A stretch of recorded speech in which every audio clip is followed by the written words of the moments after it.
میں ابھی ابھی کالج سے آئی تھی جب اماں نے بتایا حوریہ کا انتقال ہو گیا ہے۔ اس خبر نے مجھ پر بجلیاں گرا دی تھی۔ میں پھٹی پھٹی نگاہوں سے اماں کو دیکھ رہی تھی، تبھی باجی آئیں۔ اماں سے کہنے لگی، اماں اچانک سے آپ نے اسے کیوں بتایا؟ ایسے کسی کو کسی کے مرنے کی خبر نہیں سناتے۔ لیکن میں چیخیں مار رہی تھی، رو رو کر اماں سے کہنے لگی کہ یہ آپ کیا کہہ رہی ہیں؟ کہہ دیں کہ یہ سب جھوٹ ہے۔ حوریہ میری بچپن کی دوست تھی، وہ لڑکی جو قرآن پاک حافظ تھی۔ میٹرک تک ہم دونوں نے ساتھ پڑھا تھا۔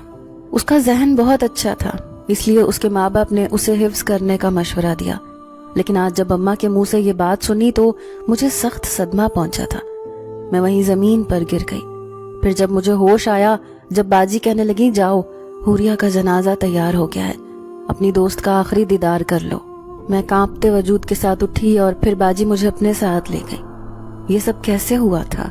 حوریہ بھری جوانی میں سب لوگوں کو کیسے چھوڑ کر چلی گئی تھی؟ ایسے کئی سوال میرے ذہن میں کل بلا رہے تھے، لیکن اس وقت میرا ذہن سخت صدمے کی کیفیت میں تھا۔ مجھے آتے دیکھ کر سب نے راستہ چھوڑ دیا۔ محلے کا بچہ یہ بات جانتا تھا کہ میری اور حوریہ کی دوستی کس قدر گہری تھی۔ میں اس کے جنازے سے لگ کر رو رہی تھی، چیخیں مار رہی تھی۔ مجھے دیکھ کر سب لوگ مجھے تسلی دے رہے تھے۔ پھر اس کا جنازہ اٹھ گیا اور میں ہمیشہ کے لیے حوریہ کی جدائی کا روگ لے کر گھر آ گئی۔ پھر ایک ہفتے تک بخار میں مبتلا رہی۔ اماں اور باجی مجھے تسلی دیتی، کہتی کہ جانے والے چلے جاتے ہیں، ایک دن سب کو ہی جانا ہوتا ہے، اس لیے تم اپنے آپ کو زندگی کی طرف موڑنے کی کوشش کرو۔ لیکن میں کیا کرتی؟ وہ میری بچپن کی سہیلی تھی، اتنی خوبصورت، اتنی نیک، پردے دار لڑکی، ہم سب کو چھوڑ کر ایسے کیسے جا سکتی ہے؟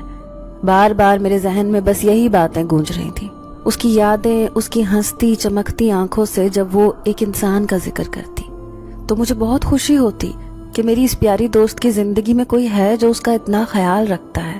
میں نے کبھی اسے دیکھا تو نہیں تھا، لیکن حوریہ کے منہ سے اس کا ذکر سن کر میں اس کے بارے میں بہت کچھ جان گئی تھی۔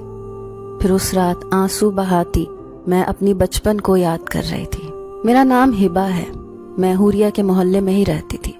ہمارے گھر کے حالات بہت اچھے تھے، جبکہ حوریہ ایک غریب گھرانے سے تعلق رکھتی تھی، لیکن وہ بہت ذہین لڑکی تھی۔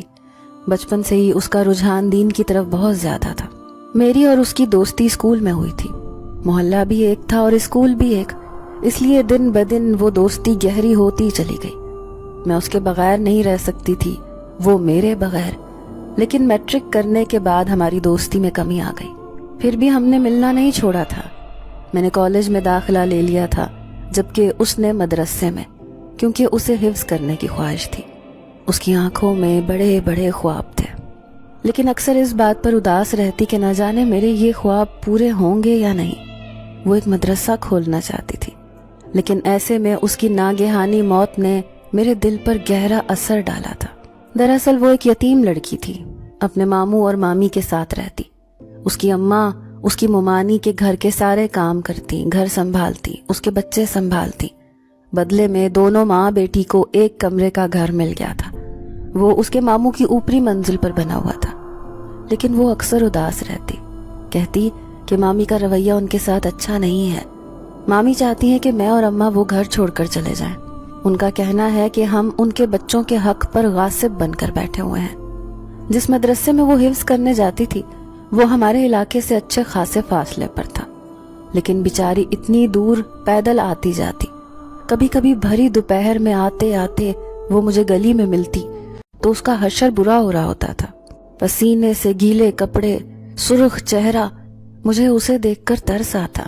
جبکہ میں ابو کے ساتھ بائک پر کالج سے گھر آتی تھی، میں دل ہی دل میں دعا کرتی کہ اللہ حوریہ کی ماں اور اس کے سارے مسائل حل کر دے۔ لیکن ایک دن اس سے ملنے گئی تو اس کی آنکھیں بہت چمک رہی تھیں، اس کے چہرے پر بھی لالی تھی۔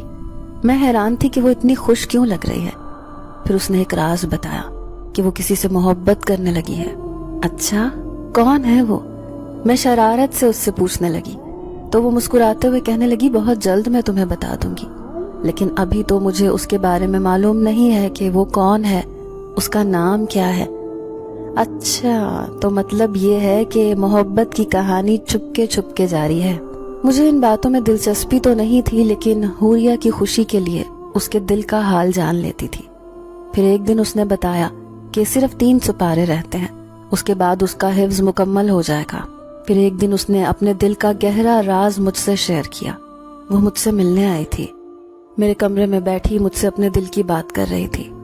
مجھے کسی سے محبت ہو گئی ہے۔ حوریا، کیا سچ میں؟ کون ہے وہ؟ میں اسے خوشی سے کہنے لگی۔ مجھے یہ تو نہیں پتا کہ اس کا نام کیا ہے، لیکن بس آتے جاتے وہ مجھے دیکھتا ہے۔ وہ بہت خوبصورت ہے، اس کے چہرے سے پاکیزگی چھلکتی ہے، اس کی نظروں میں میرے لیے احترام ہوتا ہے۔ وہ جیسے کوئی خواب دیکھ رہی تھی۔ میں اپنی دوست کی اس بات پر خوش تھی۔ میں جانتی تھی کہ اس کی ماں اور اس کے لیے کس قدر مشکل زندگی گزار رہی ہے۔ اب اگر کوئی مہربان اس کی زندگی میں شامل ہو گیا ہے تو یہ سن کر مجھے بہت اچھا لگا۔ پھر کئی دن تک میری اور اس کی ملاقات نہ ہوئی، لیکن وہ جب بھی آتی تو اس کا ذکر ضرور کرتی تھی۔ پھر ایک دن وہ کہنے لگی، اب تو میرا جی چاہتا ہے کہ میں جا کر اس سے بات کروں۔ وہ آخر میرے راستے میں روزانہ کیوں کھڑا ہوتا ہے، کیوں مجھے دیکھتا رہتا ہے؟ میں بھی اس کی اس بات سے تنگ آ گئی تھی۔ میں اس سے کہنے لگی کہ آخر تم اس سے پوچھتی کیوں نہیں؟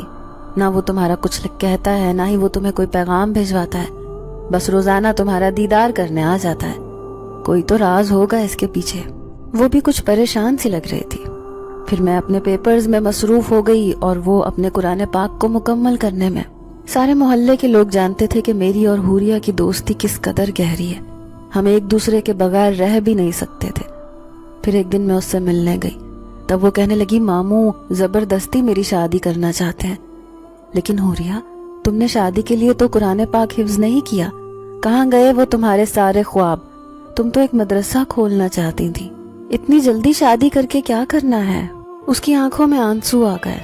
پھر وہ کہنے لگی، مامی کا ایک بھائی شادی شدہ ہے، وہ ماموں پر زور ڈال رہی ہیں کہ وہ میری شادی اس سے کروا دے، کیونکہ وہ اپنی بیوی کو طلاق دے چکا ہے۔ میری آنکھیں حیرت سے پھٹی کی پھٹی رہ گئیں۔ میں اسے غصے سے کہنے لگی، کیا تمہارے ماموں اتنے ظالم ہیں؟ آخر وہ تمہارے ساتھ اس قدر ظلم کیسے کر سکتے ہیں؟ میں ابھی جا کر ان سے بات کرتی ہوں۔ میں غصے سے اٹھنے لگی، لیکن اس نے میرا ہاتھ تھام لیا۔ اس نے میرے سامنے ہاتھ جوڑے، کہنے لگی، خدا کے لیے یہ ظلم نہ کرنا۔ میں اور امی کس قدر مجبور ہیں تم نہیں جانتی۔ بچپن سے ہی ہم ان کی روٹی پر پل رہے ہیں۔ اماں ان کے گھر کا کام کرتی ہیں، تبھی تو ہم دونوں کا گزارا ہوتا ہے۔ ایسے میں جس طرح سے میں نے تعلیم حاصل کی ہے میں ہی جانتی ہوں، اور پھر قرآن پاک حفظ کر کے میں اس ذہنی دباؤ سے بچنا چاہتی تھی جو حالات نے میرے ذہن پر طاری کر رکھا تھا۔ اللہ سے لو لگائی تو دل کو بھی سکون محسوس ہوا، لیکن سب سے زیادہ پریشانی تو مجھے اپنی اس محبت کی ہے جو ادھوری رہ جائے گی۔ آج تک نہ تو میں نے کبھی اس سے اپنے دل کی بات کہی ہے، نہ ہی اس کی طرف سے کوئی اشارہ ملا ہے۔ پھر کیا فائدہ ہے اپنی محبت کا انتظار کرنے کا؟ اب جیسا ماموں کہتے ہیں میں ویسا ہی کروں گی۔ وہ بہت مایوس نظر آ رہی تھی۔